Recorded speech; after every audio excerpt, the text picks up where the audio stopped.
Is TikTok a lost cause in the US? None of us really know. But just because one platform might disappear doesn't mean the overall value for short form content will. And that's what Austin Falter and I discuss in this episode today.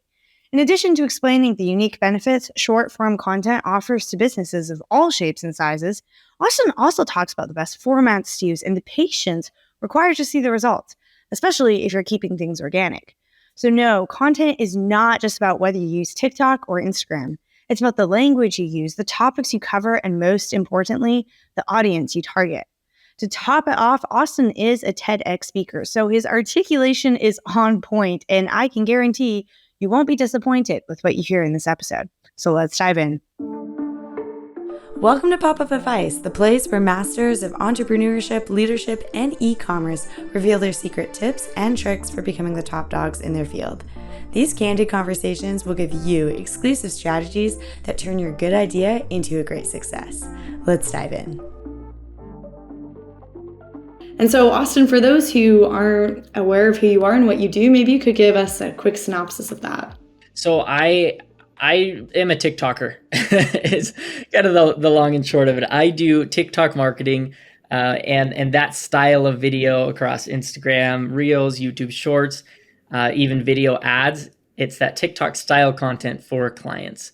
And I have worked with a lot of creators, experts, as well as tech, e-com, just all sorts of businesses, because a lot of them can benefit from having a spokesperson out there who's recognized and who's just getting daily organic reach. And so that's what I do. The daily content across all the social media platforms is my specialty. And tell me a little bit more about short form content and some of the advantages that you've seen companies be able to extract from this in their content strategy. So short form is right now getting the most reach across every platform. And so what it looks like is on Instagram, you've got photos, you've got carousels, they used to have longer videos, and now it's just those reels that you just endlessly scroll through. Pinterest just introduced those, and now they're pushing them over there. Twitter has video, LinkedIn has video, but mostly it's like YouTube Shorts, Instagram Reels, TikTok are the three main platforms where this content is just being pushed more than any other type of content. And so it's great for businesses because it means you don't have to produce a big commercial or some crazy YouTube video that's 30 minutes long for daily content. You can make little 1-minute snippets, and it's getting great reach across every platform. Yeah, so it seems like the manpower behind it is a lot less than, like you're saying, long form content, and the reach seems to be just as successful. So that seems like a very efficient way to scale your marketing efforts for sure. Yeah, and it's also it's relatable. People like to see the behind the scenes of what's going on at a brand. They like to just get the daily updates or daily tips or whatever. And so it's a great way to. We think of it as top of funnel, like it's going to get you views, but it'll also just build trust with your current audience, which I love. And so you mentioned TikTok, which I know is kind of in a lot of debate right now, especially down there in the States. Do you think, in your personal opinion here, that short form video has that equal reach and value, even on platforms like, say, Instagram or YouTube Shorts, or like you said, LinkedIn as well? That's a great question. So I absolutely think that it can work across platform, and we do it for brands where some of our brands they're not even allowed on TikTok. We have one company who they do defense body armor, and so they're in the gun space, and they're shooting things at their body armor to test it out for their videos. And you can't post that on TikTok, they'll block it. And you can't post it on Facebook, sometimes they'll block it. And so they're on YouTube, and it works just as good over there, if not better, for their niche. Yeah, and so, yeah, I hear from most e-commerce brands that they get way higher conversions on Instagram and YouTube, because of the shop features and the links and all of that. But they sometimes get more views on TikTok. So it's kind of good to have one piece of content that goes out everywhere, because you never know what's going to perform better, where you'll get your views, where you'll get your conversions from. That's a great idea to kind of diversify the platform and kind of reap the benefits they all offer. And so as somebody, I'm assuming like you design a lot of this content, is there kind of a checklist that you have developed for creating successful short form content, or a cheat sheet almost that we could share with our audience today? So specifically for e-commerce brands, I think one thing people get lost in is just we need to create the next trend, and what's trending today, and what trending sound should I use, and all of that. It can be okay, but I think conversion content is still just so important. If we only focus on trends, then we might have millions of followers. In fact, I was talking to a candy company the other day. They have millions of followers, and yet very, very little conversions. And so I think it's good to have a foundational strategy in content that's going to convert and a link that's going to convert, so that you're not just making content for fun, right? It's not a hobby. This is business, and it can help your business. So conversion content is number one. The second thing I would say for a lot of e-commerce brands is they focus on their brand, and they kind of remain faceless. And that can be okay. If you're a large brand, that is understandable. But we use the spokesperson model for a lot of our companies. If I have my face on there every day for Falter Media, for example, people recognize my face, and then it's easier to build trust. If I were to switch off a different employee or a different location or a different look every day, sometimes you can lose what the branding is, and there's less familiarity there. Unless you're doing the same type of content, the same type of skit, the same type of education, right? You can switch off people as long as you have other elements. But we use the spokesperson model. So we'll pick someone from the company who they are on the face of daily videos, and people really connect with those personalities. Maybe it's one or just two people, and that seems to work a lot better. Going back to the candy company that I was talking to, because I think they're a great example, Candy House Co. You can look them up on there, and they have an amazing team that's just really energetic. They're always wearing these bright colors. They're always in the warehouse, and they're doing very similar videos every single day. And so even though you've got a team of like 5-6 people in the warehouse filming these videos, you can immediately know who it is because of the colors, because of the themes, because of the style of content. And so then I think it's okay to have multiple people. If they were struggling to get any reach or views or things, I would say, okay, let's pick one. And that's, I think, a good method. We had an e-bike client who they wanted to focus on educating their audience. So their content was very educational every day. And he, as the owner, just decided, okay, I'm going to be the spokesperson. And every day he was putting out content and gaining traction and ranking for SEO. And all of this can be really valuable for brands when you have a recognizable face. That's such a good point too about having even consistency and kind of how you present the content, especially if you have multiple faces. I think like just maybe it was the bright colors you mentioned, but I go back to like the Wiggles and I'm like, I wouldn't be able to tell you like each individual person, but if I saw one of them, dressed up with maybe like the original graphics, I'd be like, oh yeah, that's the Wiggles. Sure. So Sure. that's actually very true. And I mean, we're talking about candy companies here. Yeah. Is there a specific niche that thrives from short form content or certain campaigns or timing that you've seen been particularly effective, or is this more of a Sure. broad scale?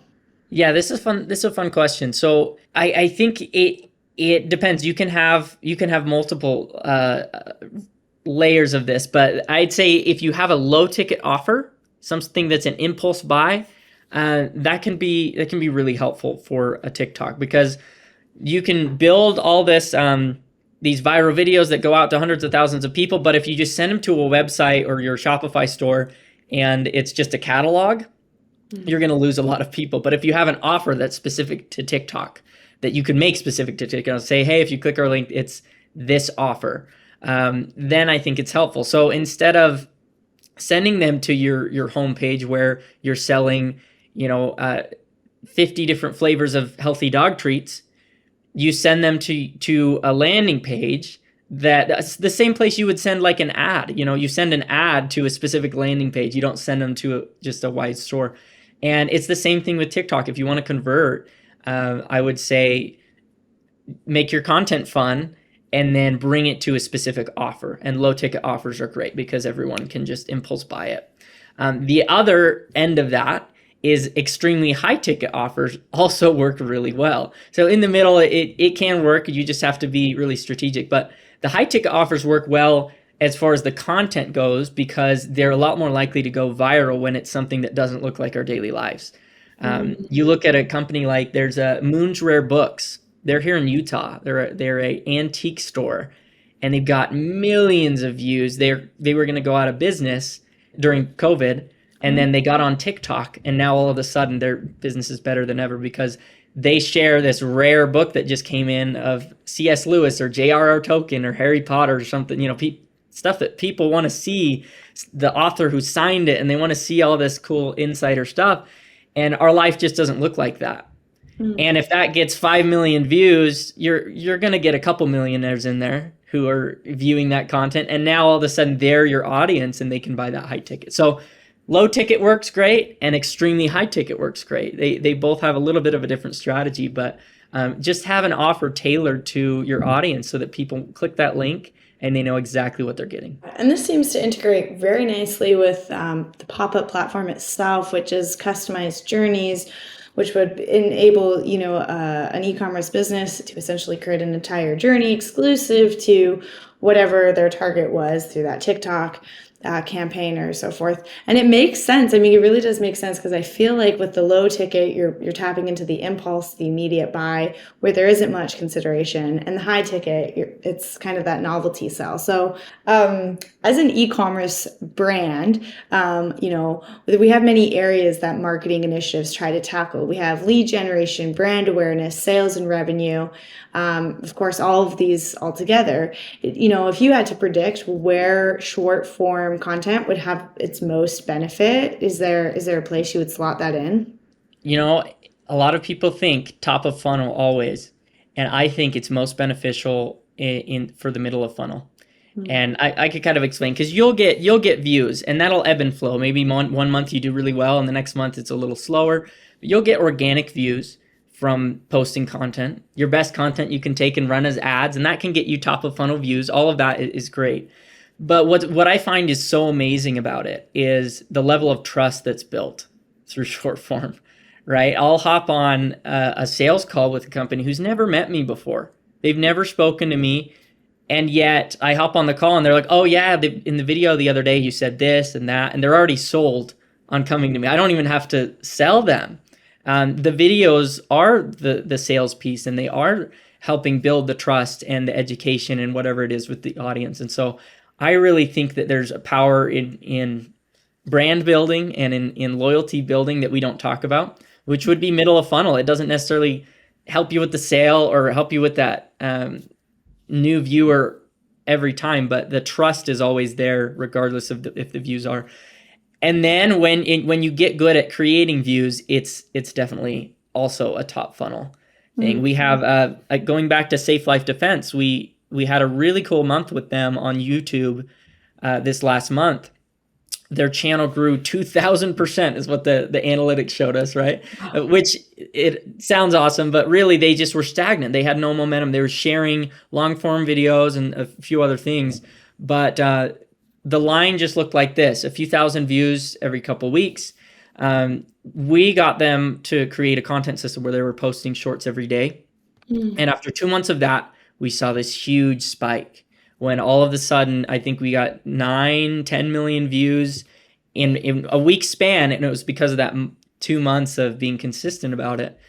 9 million views is a lot of views. That's way more than they were paying for ads. It's a lot of exposure, and 20,000 new followers now on YouTube who are going to see their videos and click their links. And so it can help with the top of funnel, but once they enter and subscribe and are building that trust, that's where I think the compounding effect happens.